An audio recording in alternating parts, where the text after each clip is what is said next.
Hey everyone, it's Colin. How's it going? Almost all of Nintendo's Game Boy consoles have had third-party replacement shells available for years now. But finally, there's an option for the one handheld that always seems to be forgotten.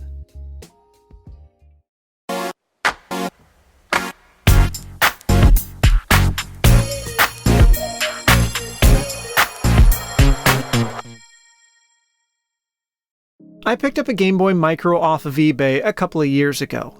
It had a bad battery and the exterior wasn't in the best shape cosmetically, but it did work, so I set it aside to look into restoring someday. At the time, replacement enclosures didn't really exist, but that's different now. In late 2018, third-party replacement shells finally started showing up on places like AliExpress, where I bought mine. It cost me about $30 US with shipping. That's quite a bit more than the typical price for other Game Boy housings, so my hopes were high that it would be good quality. But right off the bat, I was left a little disappointed. All that was included were just the front and back metal casing pieces, plus a matching plastic faceplate. The Micro I bought was missing some screws and also had a broken faceplate latch. These kinds of parts are inexpensive to make and would normally be included with other shells, but apparently not those for this console. Also, while the pieces looked to be decently made at first glance, I found a big spot on the top where the finish had gotten worn. This despite the fact that each component was individually wrapped in protective film. Still, the new shell was in better shape than the original, so I went ahead with swapping it out. I started by removing the battery cover. The battery itself was bad and I'd recycled it long ago. I took out 4 screws from inside the compartment, 2 tri-wing and 2 Phillips, then the one remaining screw next to the volume rocker. The other one was missing when I got the console, along with the 2 that would normally go in the top, hence my hope for replacements being included. At that point, the rear panel just lifted off.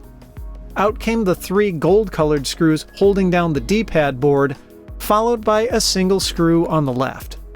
After that, the plastic frame came free by unclipping this latch by the left shoulder button.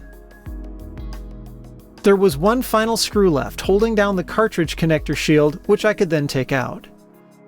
The entire circuit board and screen assembly just lifted out from the front panel at this point, and I made sure to retrieve the start and select buttons since they needed to be transferred to the new shell.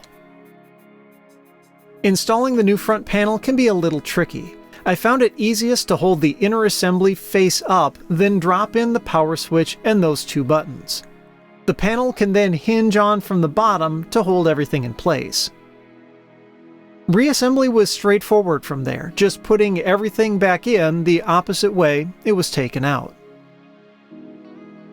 The Game Boy Micro is perhaps one of the best built handhelds Nintendo has ever made, and it's still the only one that's come with a metal housing. I did an overview of the console's construction and electronic components in a previous video. I'll include a link if you want to check it out. The screw in the battery cover is held captive by a tiny C-clip. I was able to unthread it with some pressure from the flat side of a spudger, which I then used to snap it back into place on the new cover. Honestly, I'm surprised I didn't end up shooting it across the room and losing it. It is seriously small. At the same time I bought the new shell, I also picked up a replacement battery. It just plugs into the little connector in the corner of the compartment. Putting the back panel on was kind of the moment of truth for this shell, and the results are a bit mixed.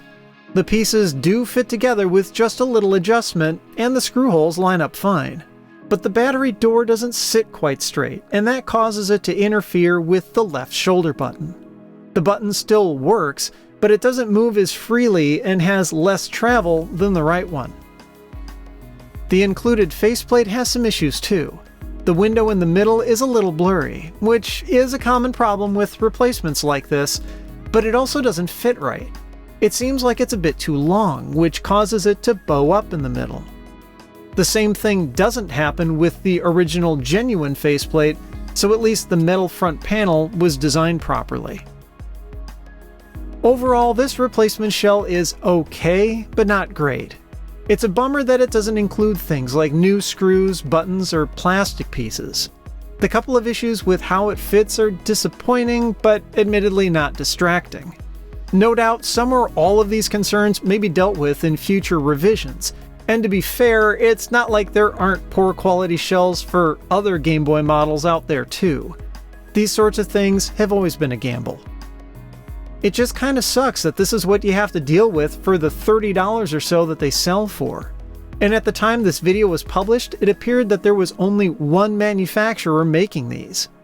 But if your Game Boy Micro is in rough shape and you want to get it looking good again, well, this is the only game in town. If you liked the video, I'd appreciate a thumbs up and be sure to subscribe. You can follow me on Twitter and Instagram at thisdoesnotcomp. And as always, thanks for watching.